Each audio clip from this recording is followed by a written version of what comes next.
Hello everyone, সবাই কেমন আছে? আশা করছি খুব ভালো আছে। আমি তো এই মুহূর্তে ভীষণই ভালো আছি। কেন? অবশ্যই মিয়ামরের এত সুন্দর ডেকোরেশন দেখে বুঝতে পারছো আজ ছিল মিয়ামরের বার্থডে। বলে রাখা ভালো, এটা কিন্তু কল্যাণীর মিয়ামর।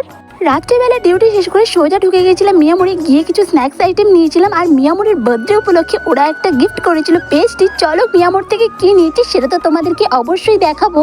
ফার্স্ট অফ অল নিয়েছি আমার পছন্দের একটা মিনি বার্গার, তারপরে নিয়েছি ভেজ মাঞ্চুরিয়ান অ্যান্ড মিয়ামরের সব থেকে ভেজ আইটেমের মধ্যে যেটা আমার সব থেকে ফেভারিট সেটা হচ্ছে এই পনির পাফ। খেতে যে এত ভালো, এটা এতটাই গরম ছিল যে একটু ফুনা দিয়ে না খাওয়াই যাচ্ছিল না। আর এটা খেতে আমার কাছে এত ইয়াম্মি অ্যান্ড টেস্টি মনে হয় যেন একটা খেয়ে মনই ভরে না, যেন পরপর দু তিনটে খেয়ে নিই। আর দেখেছো ভেতরে কত সুন্দর পনিরের স্টাফিংটা ভরা, যেন পুরো ভরপুর। এবার স্পেশাল হচ্ছে মিয়ামরের বার্থডে উপলক্ষে ওদের দেওয়া সেই পেস্ট্রি। এবার এটা খেয়ে দেখবো। এই পড়ে যাস না কেন? উঠছেই তো না, পড়ে যাচ্ছিল।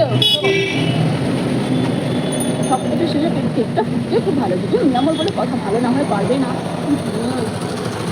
সত্যি ভালো।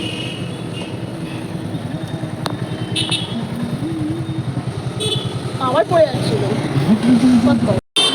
কেমন খেতে? তুই একা একা এতটা খেয়ে নিলি আমাকে না দিয়ে? হ্যাঁ, ভালো খেতে। মিস্ত্রি গর্ত খুঁজি দেখ। খা না, খা খা খা খা খাবি, খা না। খা খা, একদম চিমটি কেটে দেবো।